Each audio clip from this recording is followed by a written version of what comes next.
TDP మంత్రి నారా లోకేష్ కీలక వ్యాఖ్యలు చేశారు. తాము అధికారంలోకి వచ్చిన తర్వాత కూడా ముగ్గురు టీడీపీ కార్యకర్తలను వైసీపీ నేతలు హత్య చేశారని, అయినా సంయమనం పాటిస్తున్నామని అన్నారు. శాంతి భద్రతలకు విఘాతం కలిగించవద్దన్న సీఎం చంద్రబాబు ఆదేశాలతోనే సహనంతో ఉంటున్నామని స్పష్టం చేశారు. లోకేష్ టీడీపీ కార్యకర్తలు తలుచుకుంటే వైసీపీ ఎక్కడ ఉంటారో తెలుసుకోవాలన్నారు. రుషికొండ ప్యాలెస్ వ్యవహారంలో ఇంకా బయటికి రావాల్సిన చిత్రాలు చాలా ఉన్నాయని లోకేష్ అన్నారు. ఏపీలో గంజాయి మాట వినిపించకుండా చర్యలు చేపట్టామన్నారు. త్వరలో గంజాయి ఫ్రీ స్టేట్గా ఏపీ మారుతుందని లోకేష్ వ్యాఖ్యానించారు.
టీడీపీ మంత్రి నారా లోకేష్ కీలక వ్యాఖ్యలు చేశారు.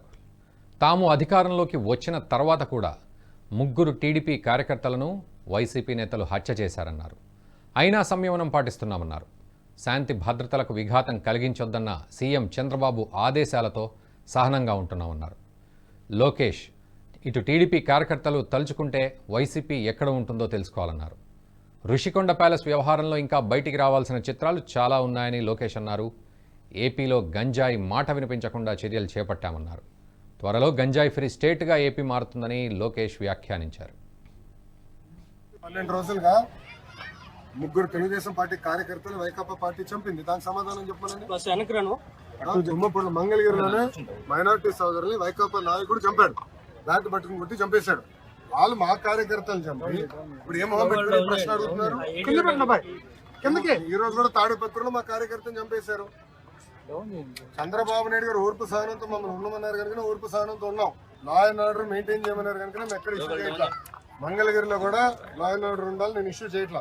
చెప్తున్నా, మిమ్మల్ని అడుగుతున్నా, ఎక్కడండి వైకాపా కార్యకర్త ఎవరు దెబ్బ తగిలింది, ఎవరిని చంపే మేము ఒక్కటి జోలికి వెళ్ళాం. మేము వాళ్ళు ముగ్గురు మమ్మల్ని చంపి తిప్పి మా పైన ఆరోపణ చేస్తాం. కరెక్ట్ గా రుషికొండ ప్యాలెస్ బహిర్గతమైంది ఏంటి సార్? 500 కోట్లు మొత్తం చూడండి, ఇంకా చాలా ఉందని. ఇంకా ముఖ్యమంత్రి గారు దానిపైన నివేదిక అడిగారు. ఎంత ఖర్చు అయింది, దేనికి ఖర్చు పెట్టారు, మొత్తం డీటెయిల్స్ అడిగారు. ఇంకా రావాల్సిన అవసరం ఉంది. ఇదే కాదు, ఇలా చాలా కట్టినట్టున్నారు. అన్ని వివరాలు వచ్చిన తర్వాత ప్రజల ముందు పెడతాం. ఈ వీడియో మీకు నచ్చినట్టయితే లైక్ చేయండి, 10 మందికి షేర్ చేయండి. అలాగే కామెంట్ల రూపంలో మీ అభిప్రాయాలను మాతో పంచుకోండి. Nationalist hub group of channels ను సబ్స్క్రైబ్ చేసుకుని తెలుగునాట జాతీయవాద జర్నలిజాన్ని ప్రోత్సహించండి. ఈ వీడియో కింద ఉన్న బెల్ ఐకాన్ పై క్లిక్ చేయడం మర్చిపోవద్దు.